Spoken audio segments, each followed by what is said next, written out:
Yes, thank you, Mr. Chair. Uh, alam mo, ma'am, you mentioned about uh, yung uh, academic freedom.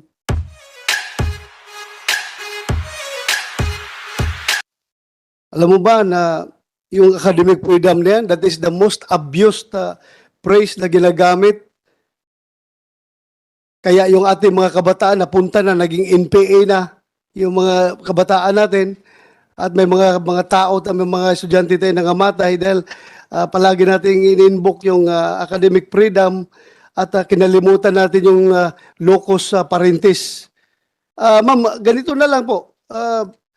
Kaya namin ito ini-insist dahil nga lumabas doon sa last hearing namin na 4 out of the yung 7 accused na nandito sa last hearing, inaamin nila na in the 4 years nila sa Adamson University, 8 semesters, wala sila talagang natanggap or nalaman na orientation seminar every start of the semester, which is provided by law, na dapat i-orient yung estudyante about fraternity.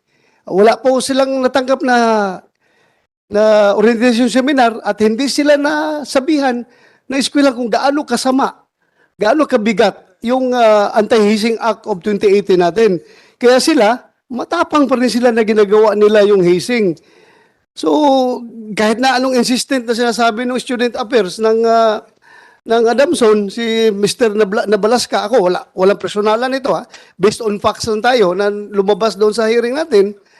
Kahit anong deny niya, lumalabas talaga na walang orientation. Kaya nga nakakommit sila ng krimen dahil hindi sila na-orient. Kaya ito nga, ang responsibilidad ng eskwelahan ay dapat andyan.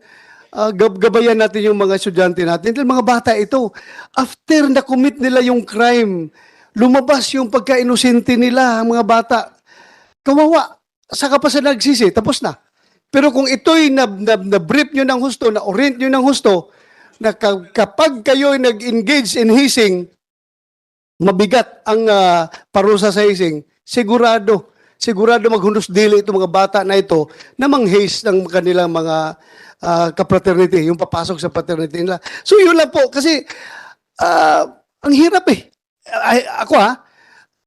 ang hirap from my point of view, as a military officer, as a police officer, yung aming talagang ini-insist na command responsibility, ang hirap niyo yung iwasan yung command responsibility pagdating sa mga estudyante ninyo dahil alam ninyo na merong nag-i-exist na fraternity sa eskwelahan ninyo. Pero porket walang sanction doon sa batas, walang penal provision, hindi niyo in-implement itong provisions ng batas na ito. So, kailangan paigtingan natin itong batas na ito. Yun lang po, Mr. Chair. Mahirap po, sige, iwas tayo sa problema. Otherwise, hindi mahinto ito. Hindi mahinto itong hazing na ito. That is, kung gusto nyo, i-outlaw natin talaga yung hazing. Pero, it's impossible to outlaw hazing dahil constitutional right natin yun, freedom from assembly. So, yun nga sa atin, freedom from outlaw ang fraternity. I-outlaw natin ang fraternity, which very difficult to make. Dahil alam naman natin, constitutional right yan ng bawat tao. Yun lang sa akin, Mr. Chairman. Sana magkaklaro lang. Bago matapos ng hearing na ito, maklaro natin, madelineate natin kung sino dapat mananagot dito. Thank you, Mr. Chairman. The Senate President would like. Thank you, Mr. Chairman. Following the questioning of or the statement of Senator Bato de la Rosa, gusto ko sana tanungin si Ma'am Maya and Attorney Rosales. To the two ladies, no? Do you think that to improve the law, we need to now compel students who enter universities to mandatorily declare that they are members of fraternities para alam ninyo? Kasi right now, baka hindi naman kailangan tanungin yun eh. So if a student joins The problem kasi, Mr. Chairman, and correct me if I'm wrong, any of the resource persons here, there are fraternities that are not school-based. I know Tau Gamma Phi is a fraternity that's not necessarily school-based, and there's many other fraternities that are not school-based. If we now compel under the law the schools and the students to mandatorily declare if they are members of fraternities or not, maybe that will help. Di ba po? Kasi if they are, the school year, you get 1,000 applicants to your school. Out of that 1,000 applicants, under the law, you'll now have to put in your form, the entry form of the students, are you members of a fraternity, yes or no, under Republic Act, so and so, with the amended Republic Act on the Anti-Hazing Law, you must declare your membership to fraternity if you are a member or not. Diba? Now, if they lie on that particular issue and they're a member of fraternity, eventually they will get into trouble in the schools, fraternity authorities. Then maybe the schools have may pweba po sila. They have a reason to expel or to suspend the students. Maganda ba yan? Maganda bang mga amendment yan sa batas? I'd like to ask the two ladies. Mr. Chair. Rosales, come closer to your microphone. Yes, Mr. Chair. Good afternoon. Ina po, ma'am. Good afternoon, Mr. Chair. We can hear you. Good afternoon, Mr. Chair. I'm now. Can you hear me na po? Yes, we can, ma'am. Okay. So as to the proposal of the Honorable President Subiri, so I think that will be of great help to the universities so that we will have knowledge whether there are students who are actually members of community-based fraternities. Because, Mr. Chair, that's really the problem among universities. We're not, in fact, knowledgeable of whether these students are actually members, and there were no reported incidents of hazing in the university. And so universities are also at times at a loss on that regard, Mr. Chair. Thank you po. Miss Maya, Halya. Yes, Mr. Chair. Thank you.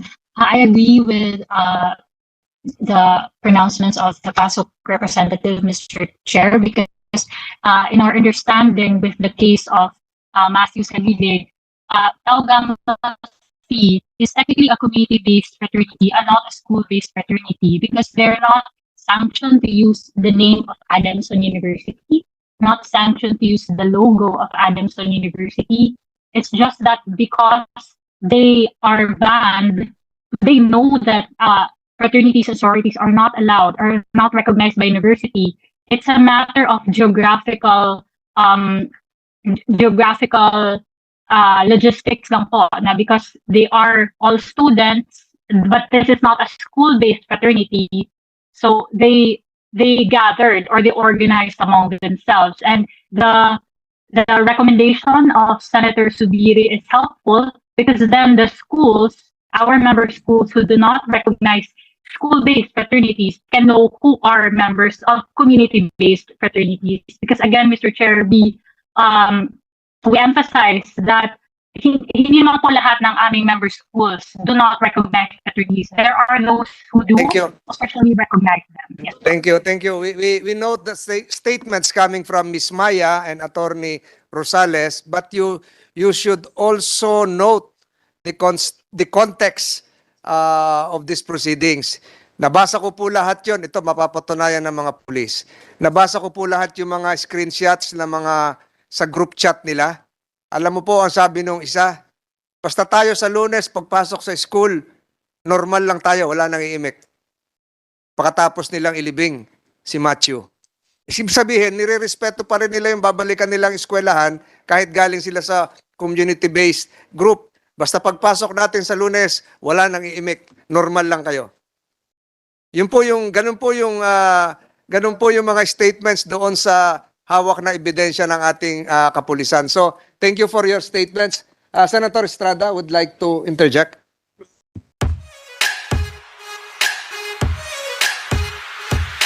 Thank you, Mr. Chair.